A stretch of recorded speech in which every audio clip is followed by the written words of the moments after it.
of dying reefs, polluted air, and destroyed landscapes, there exists a place tucked away in the far east of Egypt. There are few who have felt its sand between their toes, who have splashed their faces in its crystal waters, who have climbed the mountains of our prophets before us, who have eaten a meal among the mountains and stars, and seen a vibrant world inches below the surface of the sea. This place is real. It exists in the Sinai Peninsula, where people are free to dress and act as they choose, while Saudi Arabia sits just across the sea. Dahab is the cornerstone of our modern world. The clearest water you will ever see, the most powerful desert mountain you will conquer, the most relaxed culture of the Middle East, and the most underrated beach destination of the world.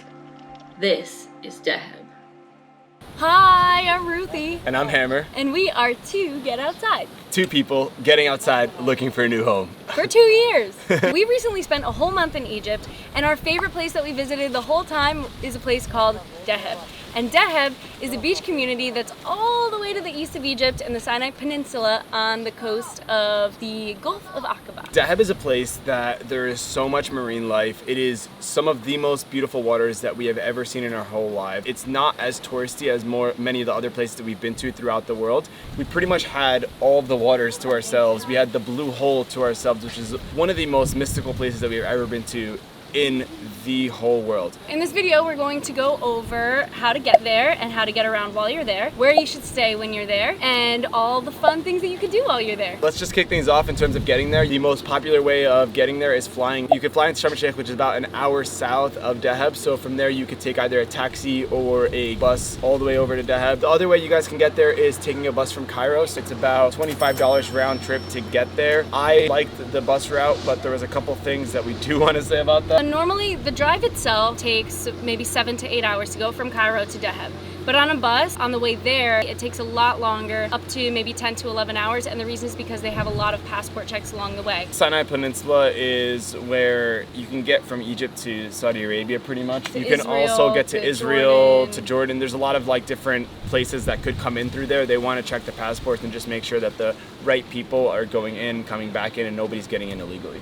The ride back is very simple. To go from the Sinai Peninsula into Cairo, it was maybe 8 hours. Yeah. And then the last thing you can do is rent a car, whether you fly into Sharm or if you fly into Cairo, if it's in your budget and it makes sense for you. But also just be aware that the streets, especially in Cairo, are not going to be what you're used to if you're from a Western country. I think the bus is the least amount of hassle and the easiest way to get there. We'll link below the website for GoBus. The next thing is where to stay in Dahab.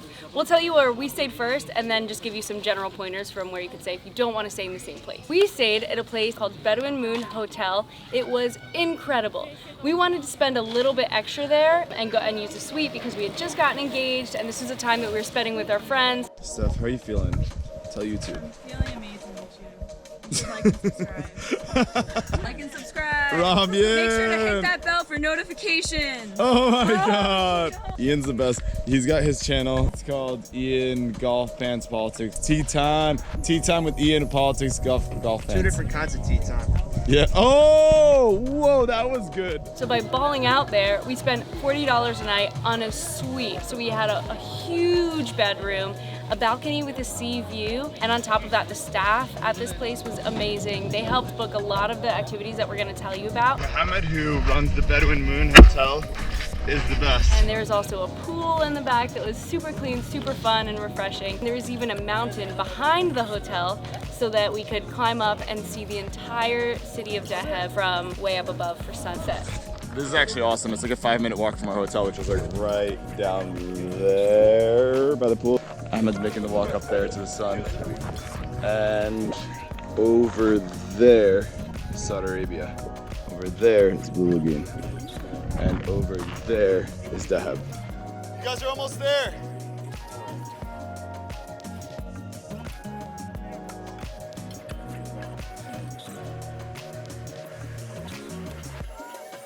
The colors up here look beautiful. Ruthie, how you feel up here? Everybody made it. How y'all feel? Our rooms are right there, and then the pool is right there.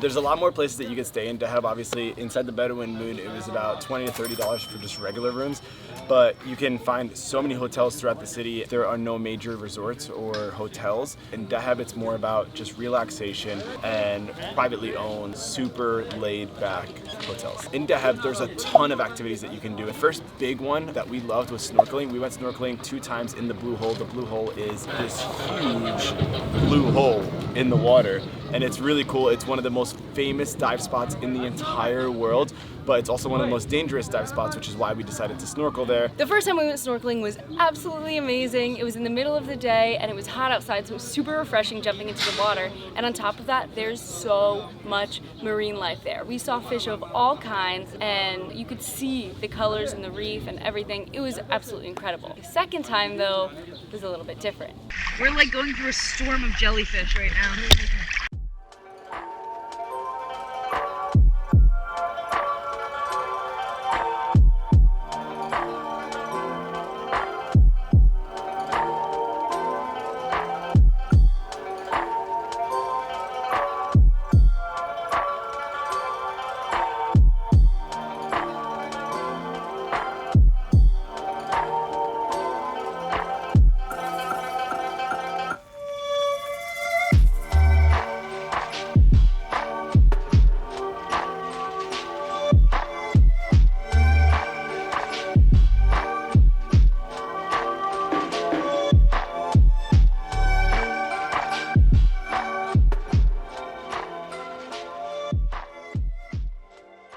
My fin came off while we were in the midst of all of the jellyfish and I freaked out and I was like, I'm not getting it, I'm leaving it there. Steph and Robin were awesome and they were like, I see it, we're gonna go get it. So then we all got it and like they held me up while I put my fin back on. It was scary going through the jellyfish, but they don't sting. It was at parts really beautiful. I got really close up to a couple of big ones Yeah, too. they were like, some of them were huge and they say they don't sting. I started feeling like I was getting stung and it was so creepy. We made it to the Blue Hole and in the Blue Hole, it's not as jellyfishy. We caught sunset here. Yeah. We closed out the place. Nobody else here. We did the last ones. What up? The next thing that you guys can do is scuba diving. We love scuba diving. We went scuba diving at 3 pools. 3 pools, this is where we're gonna go scuba diving in like 2 minutes. Hey, how do you feel? Oh man. Oh yes. This is Amali, he's the man. This is his nipple. Amali! My man! Yo, this is my man, Amali. He's our driver, the best guy in the world. And he has a great t-shirt on right now. يلا ننزل مع بعض. يلا تعالى.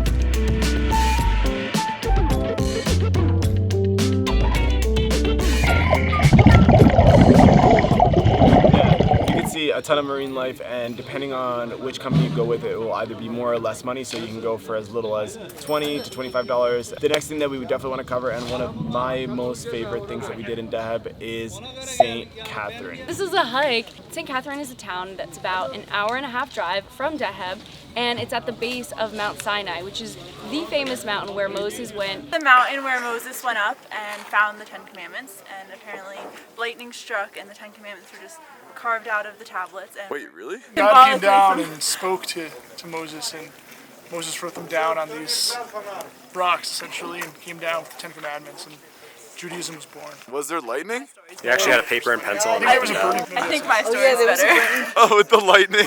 It's a really historic, really sacred place, and absolutely incredible to go to. You get picked up from your hotel, usually around 10 or 11 p.m., and then they drive you to St. Catherine, and then from there you hike up to the top with like a Bedouin travel guide. He's just there to help you get your way to the top because it is actually a pretty difficult hike.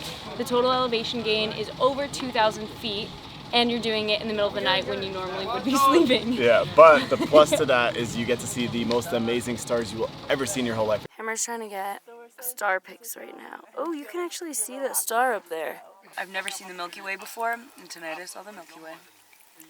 It was the first time I've ever seen the Milky Way in real life and not through a lens. So it's about maybe like 3 or 4 hours to start from the base all the way up to the top.